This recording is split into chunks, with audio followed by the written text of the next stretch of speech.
사랑하는 성도 여러분, 우리에게 가장 큰 두려움은 무엇이겠습니까? 사랑하는 이가 나에게 떠나가는 것, 그리고 다시는 돌아오지 않는 것.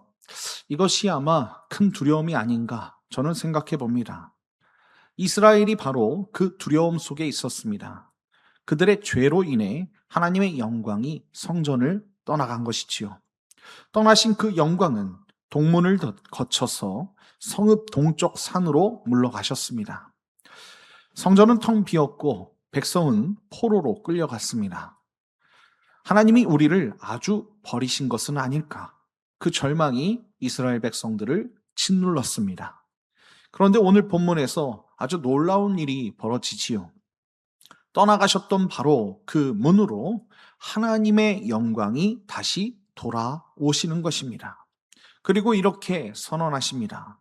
내가 그들 가운데에 영원히 살리라. 오늘 하루 우리를 떠나지 않으시고 영원히 함께 하시는 그 하나님을 다시 만나는 은혜의 시간이 되기를 소망합니다. 자, 에스겔은 동문 앞에서 무엇을 보았습니까? 첫 번째는 이것입니다. 첫 번째는요, 떠나셨던 하나님의 영광이 다시 돌아오는 것을 본다는 것입니다. 자, 오늘 본문 1절과 2절을 읽겠습니다. 그 후에 그가 나를 데리고 문에 이르니 곧 동쪽을 향한 문이라. 이스라엘 하나님의 영광이 동쪽에서부터 오는데 하나님의 음성이 많은 물소리 같고 땅은 그 영광으로 말미암아 빛나니라고 말씀하는 것을 볼 수 있습니다. 여러분, 안내자는 에스겔을 동쪽을 향한 문으로 데려가는 것을 볼 수 있습니다. 이 동문은 그냥 문이 아닙니다. 앞서 하나님의 영광이 예루살렘을 떠나실 때 마지막으로 지나가신 바로 그 문이 동문이라는 것입니다. 떠나가신 그 문으로 하나님께서 다시 돌아오고 계시는 것이지요. 하나님의 영광이 오시는데 그 음성이 많은 물소리 같았다라고 말씀하고 있지 않습니까?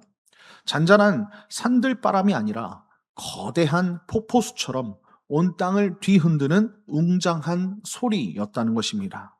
그리고 땅이 그 영광으로 빛났습니다. 오랫동안 어둠에 잠겨있던 성전터가 하나님의 영광이 돌아오시자 눈부신 빛의 공간으로 바뀌는 것이지요. 자, 오늘 3절을 보겠습니다. 3절 말씀입니다. 그 모양이 내가 본 환상, 곧 전에 성읍을 멸하러 올 때에 보던 환상 같고 그발 강가에서 보던 환상과도 같기로 내가 곧 얼굴을 땅에 대고 엎드렸더니라고 말씀하는 것을 볼 수 있습니다. 에스겔은 이 광경이 전에 보던 환상과 같았다라고 고백합니다. 성읍을 멸하러 오실 때 보던 환상, 그리고 그발 강가에서 보던 그 환상과 똑같다는 것이지요. 포로지에 찾아오셨던 그 하나님, 심판하러 오셨던 그 하나님이 지금 회복하러 오시는 하나님과 동일하신 분임을 깨달은 것입니다. 에스겔은 곧 얼굴을 땅에 대고 엎드립니다. 그 거룩한 영광 앞에서 사람이 취할 수 있는 자세는 무엇이겠습니까? 오직 엎드리는 것 뿐이었지요.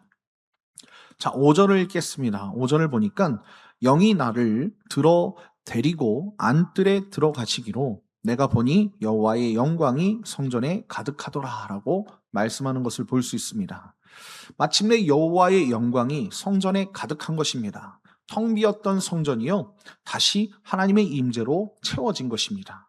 사랑하는 성도 여러분, 우리에게도 하나님이 멀게 느껴질 때가 있습니다. 기도해도 응답이 없는 것 같고 예배 드려도 그 임재가 느껴지지 않을 때가 있습니다. 그러나 오늘 본문을 기억하십시오. 하나님은 자기 백성을 징계하시되 결코 끝까지 내버려 두지 않으시는 분이라는 거예요. 우리가 하나님을 떠났을지라도 하나님은 우리를 떠나지 않으십니다. 하나님이 멀게 느껴지는 그 순간에도 그분은 이미 우리를 향해 돌아오고 계신다는 거예요. 이 은혜가 저와 여러분들 가운데 가득 넘치길 예수님의 이름으로 축원드립니다. 자, 성전에 좌정하신 하나님은 에스겔에게 무엇을 약속하고 계십니까? 자, 두 번째는 이것입니다. 두 번째는요, 자기 백성 가운데 영원히 거하겠다 약속하시는 것을 볼 수 있습니다. 여러분 7절을 읽겠습니다. 7절입니다. 그가 내게 이르시되 인자야 이는 내 보좌의 처소 내 발을 두는 처소 내가 이스라엘 족속 가운데에 영원히 있을 곳이라. 이스라엘 족속 곧 그들과 그들의 왕들이 음행하며 그 죽은 왕들의 시체로 다시는 내 거룩한 이름을 더럽히지 아니하리라. 아멘. 하나님은 이 성전을 두 가지로 부르시고 계세요. 내 보좌의 처소요, 내 발을 두는 처소라고 말씀하십니다. 보좌는 왕이 앉아 온 세상을 다스리시는 자리 아니겠습니까?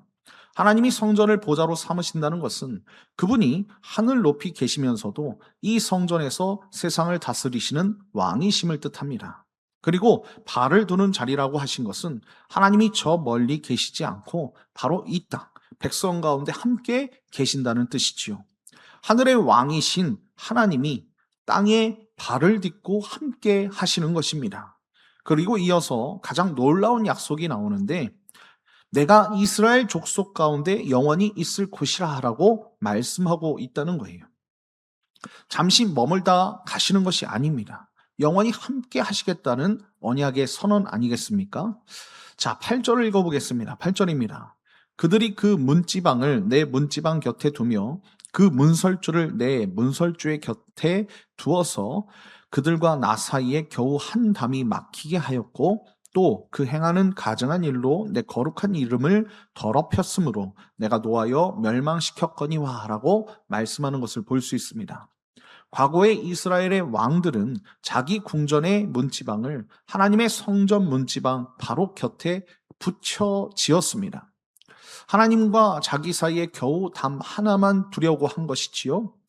이것은 왕이 하나님과 자신을 같은 자리에 두려고 했던 그런 교만과 같다는 것입니다. 그 가증한 일로 하나님의 거룩한 이름이 더럽혀졌고요. 하나님께서 진노하셔서 그들을 멸망시키셨다라는 것입니다. 자, 9절을 읽겠습니다. 9절입니다.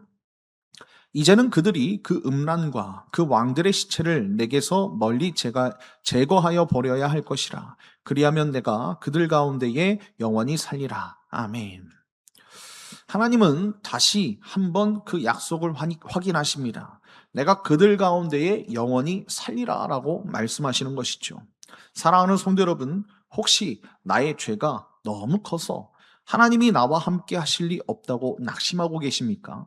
그러나 하나님의 임재는 우리의 자격에서 시작되지 않습니다. 죄로 죽었던 우리를 긍휼히 여기시고 먼저 우리를 찾아오신 그 일방적인 사랑에 시작된다는 거예요. 이 약속은 예수 그리스도 안에서 우리에게 이미 완성되었습니다. 주님은 임마누엘 곧 우리와 함께 하시는 하나님으로 오셨다는 것입니다. 오늘 하루 나의 자격이 아니라 영원히 함께 하시겠다는 그 약속을 붙들고 살아가기를 예수님의 이름으로 축원드립니다. 자, 그 영광을 본 백성은 이제 그렇다면 어떻게 살아야 할까요? 자, 오늘 본문은 세 번째로 이렇게 말씀하고 있습니다. 거룩한 삶으로 나아가도록 부르심을 받았다는 것입니다.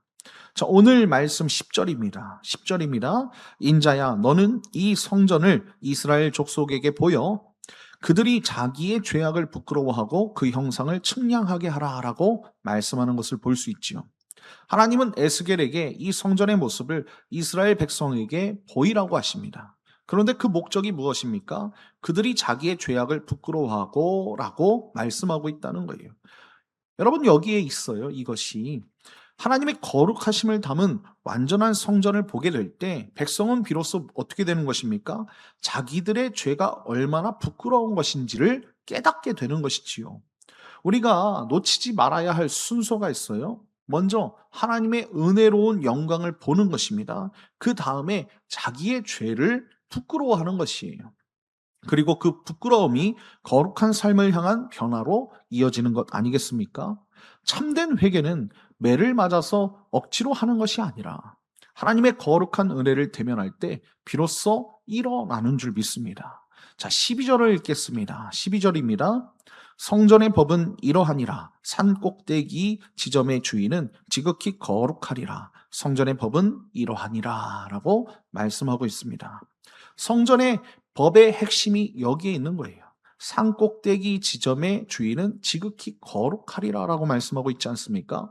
과거에는 지성소 안쪽 가장 깊은 그 한 곳만 지극히 거룩한 곳이었습니다. 그런데 이제는 산꼭대기 성전 구역 전체가 지극히 거룩한 곳이 된다는 것입니다.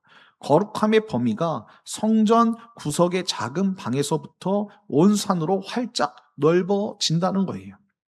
이것은 하나님이 우리의 삶의 어느 한 부분만이 아니라 삶 전체를 거룩하게 변화시키기를 원하신다는 뜻입니다. 사랑하는 성도 여러분, 하나님의 영광은 우리를 감격하게 하는 것으로 끝나지 않습니다. 그 영광은 우리의 죄를 드러내고요, 삶의 변화를 요구한다는 거예요. 우리는 예배 가운데 하나님의 임재를 경험하지 않습니까? 그런데 그 감동이 예배당 문을 나서는 그 순간에 사라져 버린다면 우리는 성전의 형상을 보고도 부끄러움을 느끼지 못하는 것과 같다는 거예요. 거룩하신 하나님께서 내 삶의 한 구석이 아니라 삶 전체에 함께 하시기를 우리는 기도하며 날마다 그렇게 살아야 된다는 것입니다. 오늘 하루 예배에서 만난 그 영광이 삶의 신실한 걸음으로 이어지는 저와 여러분 다 되시길 예수님의 이름으로 축원드립니다. 결론입니다. 감리교 신학대학교에서 오랫동안 구약학을 가르치신 왕대일 교수님께서 주의 말씀을 내 마음에 두었나이다라는 책에서 이런 이야기를 전하고 계세요. 시인 정현종의 방문객이라는 시가 있습니다. 제가 한번 읽어보겠습니다. 사람이 온다는 건 실은 어마어마한 일이다. 그는 그의 과거와 현재와 그리고 그의 미래와 함께 오기 때문이다. 한 사람의 일생이 오기 때문이다. 아마 많이 들어보셨을 거예요. 한 사람이 나에게 온다는 것은요, 그의 지나온 삶과 지금의 삶과 앞으로의 삶이 통째로 나에게 오는 것이기에 어마어마한 일이라는 것입니다. 사람이 오는 일도 이러할진데 하나님께서 우리에게 오시는 일은 얼마나 더 어마어마한 일이겠습니까? 우리를 지켜주신 하나님의 그 어제와 지금 함께 하시는 하나님의 그 오늘과 예비해 두신 하나님의 그 내일이 통째로 우리에게 온다는 것입니다. 여러분, 그런데 정종현 이 시인이 노래한 방문객은 잠시 머물다가 떠나가는 사람이지요. 그러나 우리 하나님은 방문객이 아니라는 거예요. 예수님의 이름이 무엇입니까? 임마누엘, 곧 우리와 영원히 함께 하시는 하나님이시라는 것입니다. 사랑하는 성도 여러분, 오늘 본문에서 하나님은 떠나가셨던 그 문으로 다시 돌아오셔서 내가 그들 가운데 영원히 살리라 라고 약속하시는 것을 볼 수 있습니다. 그 하나님이 오늘 우리에게 영원히 함께 하시는 임마누엘로 오셨다는 거예요. 우리가 하나님을 떠났을지라도 하나님은 우리를 떠나지 않으신다는 것입니다. 죄로 죽은 우리를 긍휼히 여기시고 먼저 찾아오신 그 은혜가 얼마나 놀라운 은혜입니까? 이제 우리가 할 일은 그 영광 앞에 겸손히 엎드리고 그 임재 앞에서 부끄러움을 느끼며 삶 전체를 거룩하게 드리는 것 아니겠습니까? 오늘 하루 영원히 함께 하시는 그 하나님을 붙들며 그 크신 은혜의 거룩한 삶으로 우리가 응답하는 저와 여러분 다 되시길 예수님의 이름으로 축원드립니다.